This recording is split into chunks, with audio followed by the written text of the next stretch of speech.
The winter of 1887 had been particularly harsh in the Arizona Territory. Snow blanketed the high desert landscape, and the biting wind carried the promise of more storms to come. Thomas Mackenzie, a 32-year-old carpenter from Missouri, had traveled west seeking opportunity and a fresh start after losing his wife to tuberculosis 2 years prior. He carried with him only his tools, a modest savings, and the skills his father had taught him about working with wood and building sturdy structures. Thomas had been living in a small mining camp near what would later become Flagstaff, doing odd jobs and repairs for the miners and their families. The work was steady but unremarkable, and he found himself yearning for something more meaningful. He had heard stories from the other men about the Apache people who lived in the surrounding mountains and valleys, though most of these tales were filled with fear and misunderstanding rather than truth. One particularly cold morning in February, Thomas decided to venture into the higher elevations to search for better timber. The pine trees grew larger and straighter in the mountains, and he hoped to find materials suitable for a proper cabin he had been commissioned to build. As he guided his horse and small wagon up a narrow trail, the snow began falling more heavily, reducing visibility to just a few yards ahead. It was during this snowstorm that Thomas first encountered Yana, though he would not learn her name until much later. He spotted a figure moving through the trees, someone clearly struggling against the wind and snow. As he drew closer, he could see it was a woman, wrapped in what appeared to be a torn and inadequate blanket. She was stumbling, clearly exhausted and possibly lost. Without hesitation, Thomas called out to her in English, though he suspected she might not understand. The woman turned toward his voice, and even through the swirling snow, he could see the wariness in her dark eyes. She was Apache, probably in her mid-20s, with long black hair that whipped around her face in the wind. Her clothes were worn and insufficient for the brutal weather, and Thomas could see she was shivering violently. Thomas slowly climbed down from his wagon, moving carefully to avoid startling her. He held up his hands to show he meant no harm and pointed to his wagon, then to the shelter of the trees. The woman watched him cautiously, but seemed to understand his offer of help. She was clearly in desperate need of warmth and shelter, and survival instincts overcame her natural distrust of the white stranger. He helped her into the wagon and wrapped her in the heavy wool blankets he kept for his own warmth during these mountain trips. She did not speak, but her grateful nod told him she understood his kindness. Thomas decided to abandon his timber search for the day and instead looked for suitable shelter where they could wait out the storm. About a mile further up the trail, Thomas found what he was looking for, a natural alcove in the rock face that would provide protection from the wind and snow. He quickly set up a makeshift camp, using his tarp and some fallen logs to create a more enclosed space. He built a small fire, careful to position it so the smoke would be drawn away by the wind rather than filling their shelter. As the woman warmed herself by the fire, Thomas could see more clearly the extent of her situation. Her clothes were not just worn but deliberately torn, as if she had been cast out or forced to flee quickly. There were scratches on her hands and arms, some fresh, others partially healed. Her moccasins were nearly worn through, inadequate for walking long distances in snow. Thomas offered her some of his food, dried meat, hardtack, and coffee. She accepted it gratefully but ate slowly, as if she had not had a proper meal in several days. As they sat by the fire, Thomas began to piece together what might have happened to her, though he knew better than to ask direct questions of someone who was clearly traumatized. The storm continued for 2 more days, trapping them in their improvised shelter. During this time, Thomas learned a few words of Apache from the woman, and she picked up some basic English from him. He discovered her name was Yana, which she explained meant eternal blossom in her language. Through their limited shared vocabulary and gestures, he began to understand her story. Yana had been married to a man in her tribe who had died in a hunting accident the previous autumn. According to Apache custom, she had observed the traditional mourning period, but when it ended, her late husband's brother had claimed the right to marry her. This was not unusual in Apache culture, but Yana had refused. The brother was known to be cruel and had already shown violence toward his first wife. Her refusal had created a serious problem within the tribe. The brother was influential and had convinced many others that Ayana's rejection of him was an insult to her dead husband's memory. The tribal council had been divided on the issue, but eventually, pressure from the brother's supporters had forced them to act. Rather than force the marriage, they had chosen a different solution: banishment. Yana had been given 1 day to gather her belongings and leave the territory claimed by her tribe. She could not return unless she accepted the marriage, or unless her circumstances changed significantly. With winter setting in and nowhere to go, she had been wandering for weeks, surviving on what little food she could find and sleeping in whatever shelter she could locate. Thomas found himself deeply moved by Iana's story. He had experienced his own loss and understood something of what it meant to be alone in the world. More than that, he was impressed by her strength and dignity. Despite everything she had endured, she maintained a quiet grace and showed gratitude for his help without any sense of self-pity. When the storm finally broke on the third day, Thomas faced a decision. He could take Iana back to the mining camp, but he knew the reception she would likely receive there. The miners and their families held deep prejudices against the Apache people, viewing them as threats rather than neighbors. She would probably be unwelcome and unsafe. Alternatively, he could simply give her some supplies and wish her well, allowing her to continue her solitary journey. But Thomas knew that without proper shelter and adequate food supplies, she was unlikely to survive until spring. The winter was far from over, and more storms would certainly come. As they prepared to leave their temporary shelter, Thomas made an unexpected decision. He asked Iana, through their limited shared language, if she would be willing to stay in the area while he built her a proper cabin. He had been planning to build a homestead for himself anyway, and he could construct something suitable for her nearby. Iana was clearly surprised by this offer. She studied Thomas's face carefully, perhaps trying to determine his motives. Thomas did his best to explain that he simply wanted to help, that he understood what it meant to be alone and without a home. He promised that she would have her own space, that he would not intrude upon her privacy or expect anything from her in return. After a long moment of consideration, Iana nodded her agreement. Thomas felt a sense of purpose he had not experienced since his wife's death. He would build Iana a cabin that would keep her safe through the remaining winter months, and perhaps by spring she would have decided what she wanted to do with her life. They spent the next several days scouting locations for the cabin. Thomas wanted to find a spot that would be sheltered from the worst of the winter winds, but still receive adequate sunlight. It needed to be near a reliable water source, but not so close to established trails that Iana would be easily discovered by those who might wish her harm. Eventually, they found the perfect location, a small meadow surrounded by tall pines, with a clear stream running along one edge and a rock formation that would provide natural protection from the north wind. The site was remote enough to offer privacy, but accessible enough that Thomas could transport building materials without too much difficulty. Thomas threw himself into the project with remarkable energy and dedication.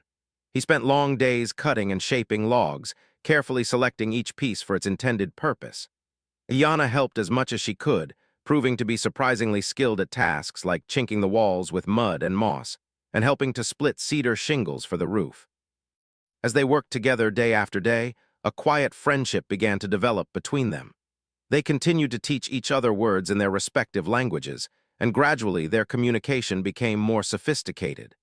Thomas learned more about Apache culture and traditions, while Iana gained insights into the world Thomas came from.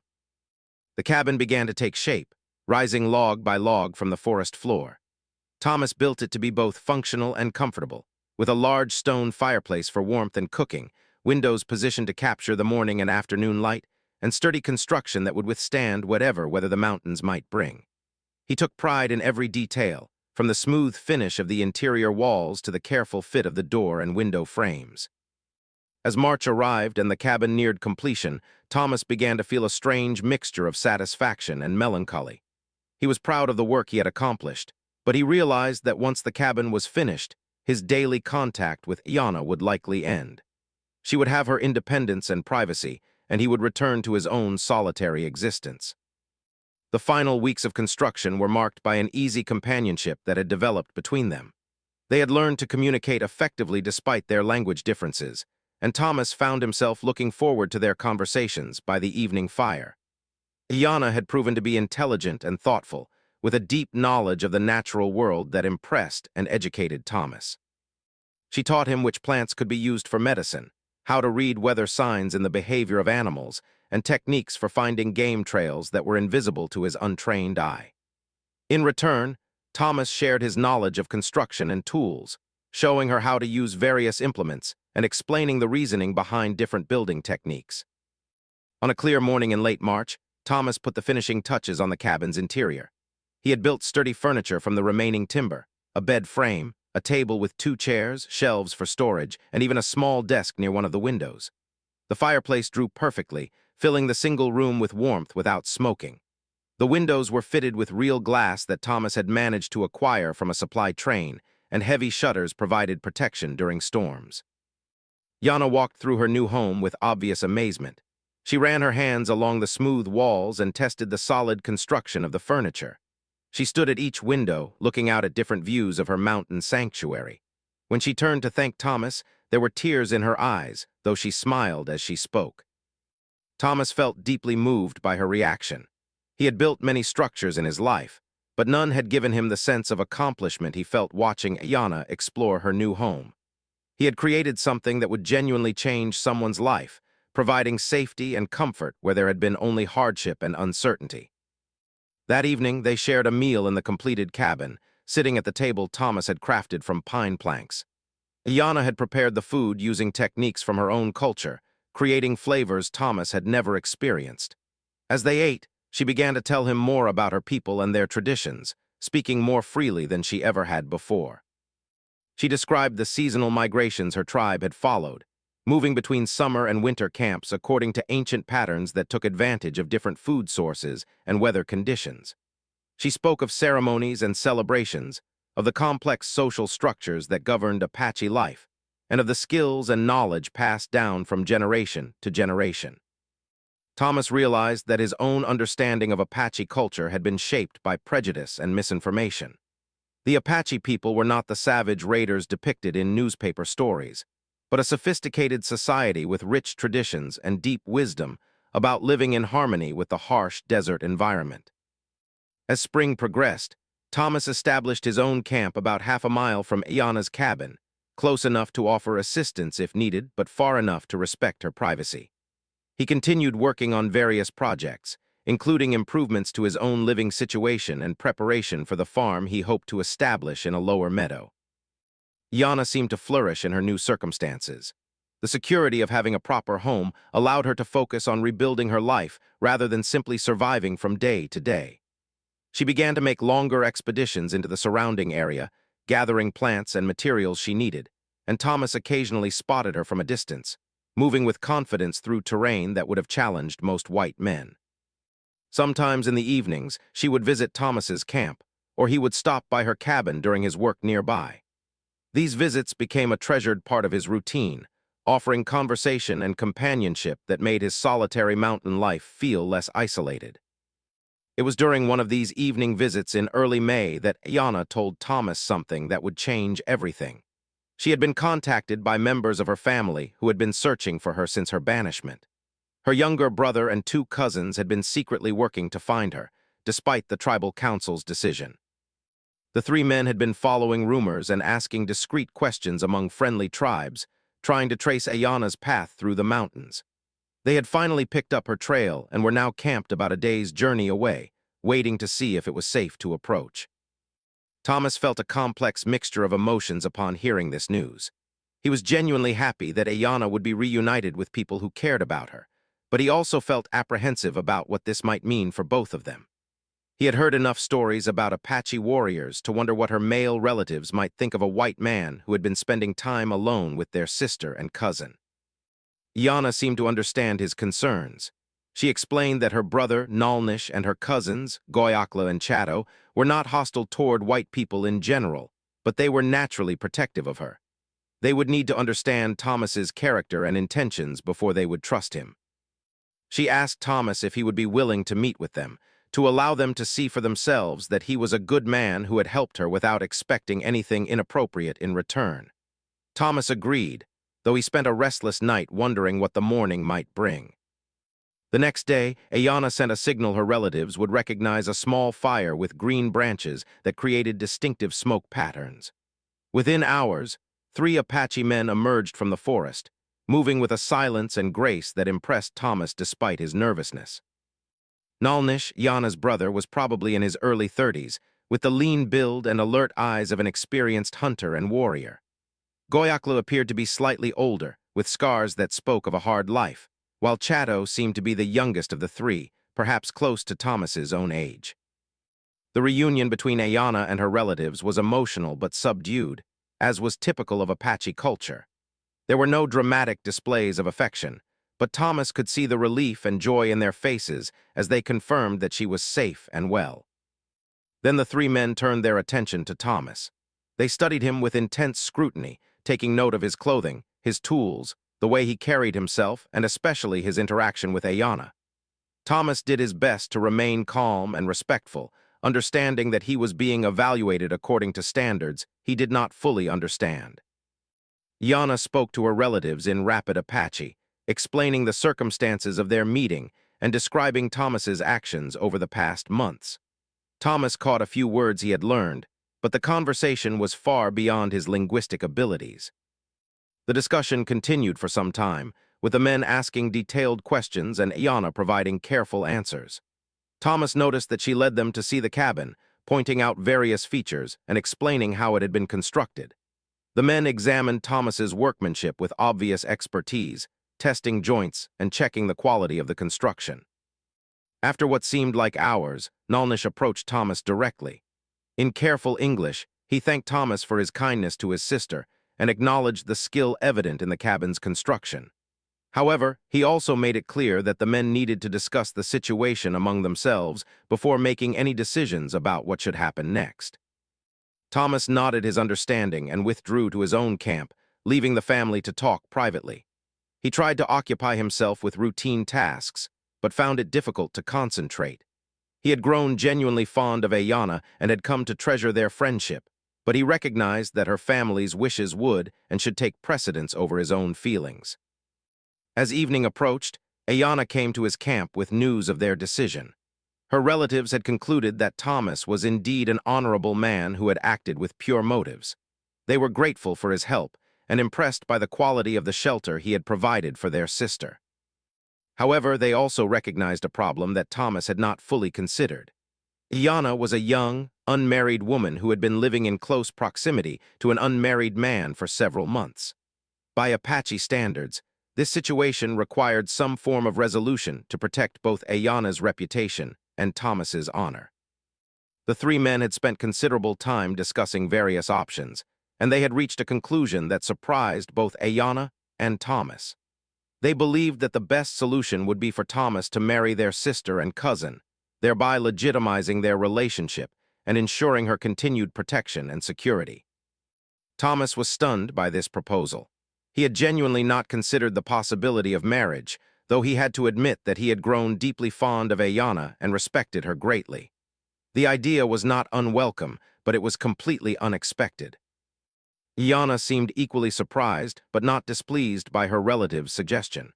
She looked at Thomas with an expression that seemed to ask what he thought of the idea, though she said nothing that would pressure him toward any particular decision. The three Apache men explained that they would need Thomas's answer by morning. If he agreed to the marriage, they would arrange for appropriate ceremonies and help establish the couple in their new life together. If he declined, they would make other arrangements for Ayanna's future, though they assured Thomas that he would always be considered a friend of their family. Thomas spent the night in deep contemplation, walking the familiar paths around his camp as he considered the unexpected proposal.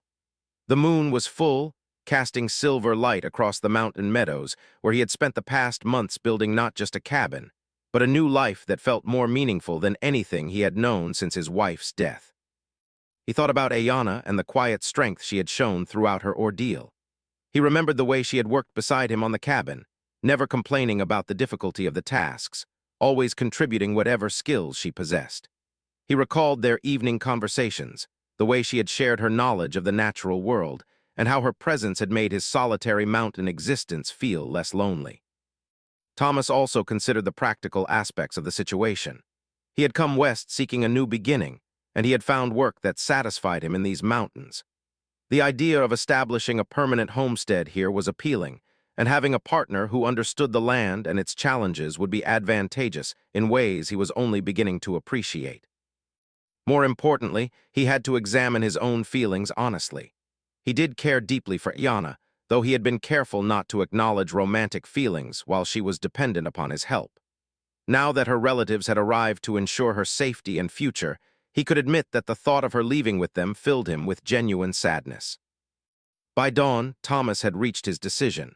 When the 4 Apache family members gathered at his camp for breakfast, he told them that he would be honored to marry Yana if she was willing to have him as her husband. Yana's response came without hesitation. She said that she had come to respect and care for Thomas greatly, and that she believed they could build a good life together. Her relatives nodded their approval, and Nalnish clasped Thomas's hand in a gesture that seemed to welcome him into their family. The next several days were filled with activity as preparations were made for the wedding ceremony. Thomas learned that Apache marriage customs were quite different from those he had known in Missouri, but the 3 men were patient in explaining what would be expected of him. The ceremony itself was simple but meaningful, conducted according to traditions that Nalnish said were older than memory. It took place at sunrise in the meadow near Ayana's cabin, with the couple facing east to greet the new day that would mark the beginning of their married life. Thomas wore his best clothes, clean and carefully mended, while Yana dressed in traditional Apache clothing that her relatives had brought with them. The ceremony involved the sharing of corn pollen, symbolic foods, and water from the stream that ran through their property, representing the joining of their lives and their commitment to care for each other and any children they might have. When the ceremony was complete, Nalnish made an announcement that surprised Thomas once again. He declared that Thomas was now not just Ayana's husband, but also a member of their extended family. This meant that Goyakla and Chato would consider him their brother-in-law, with all the rights and responsibilities that relationship entailed. The 3 men spent the following weeks teaching Thomas skills that they believed he would need as a member of an Apache family. They showed him advanced techniques for hunting in the mountains, methods for preserving meat and other foods, and strategies for defense that could protect his home and family from both natural and human threats. Thomas found these lessons fascinating and valuable. His new relatives were patient teachers who seemed genuinely interested in ensuring his success in his new role. They also shared stories and traditions that helped him better understand the culture he was now joining. In return, Thomas taught them carpentry and construction techniques that impressed them greatly. Goyakla was particularly interested in learning to work with metal tools, while Chato showed remarkable aptitude for woodworking. Nalnish focused on understanding how Thomas planned and organized complex projects like the cabin construction. As summer progressed, Thomas and Ayana settled into married life with surprising ease. Their friendship provided a solid foundation for romance, and they discovered that their different backgrounds and skills complemented each other well. Ayana's knowledge of wild foods, weather patterns, and natural remedies proved invaluable, while Thomas's construction abilities and farming knowledge helped them establish a more comfortable and secure homestead. They expanded the cabin, adding a second room and a proper root cellar for food storage. Thomas built a workshop where he could continue his carpentry during the winter months, and Ayana established gardens where she cultivated both traditional Apache crops and vegetables Thomas had brought from his previous life. The presence of Ayana's relatives also transformed Thomas's understanding of what family could mean.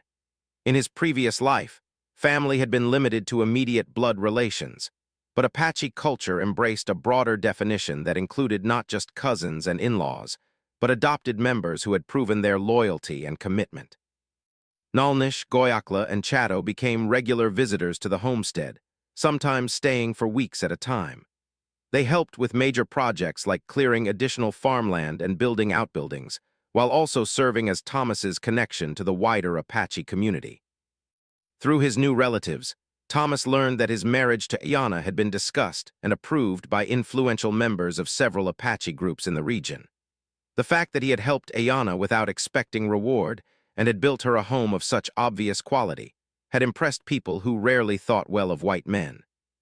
This acceptance opened doors that Thomas had never expected. He began to receive requests from other Apache families for carpentry work and construction projects. His reputation for honest dealing and quality workmanship spread, and he found himself building cabins, repairing tools, and creating furniture for a clientele that appreciated skilled craftsmanship.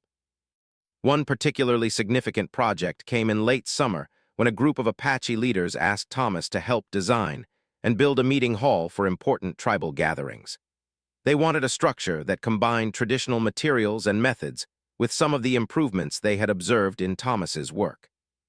Thomas threw himself into this project with great enthusiasm, working closely with Apache craftsmen to create something that honored their traditions while incorporating practical innovations. The finished building became a source of pride for the entire community and cemented Thomas's reputation as someone who could bridge the gap between two different cultures.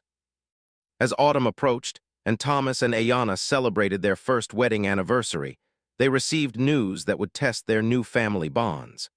A group of Apache raiders from a different tribe had been conducting attacks on white settlements in the territory, and tensions between Apache and white communities were rising rapidly. Some of the anger and suspicion fell upon peaceful Apache families like Ayanna's, and there were rumors that the territorial government might take action against all Apache people, regardless of their individual behavior.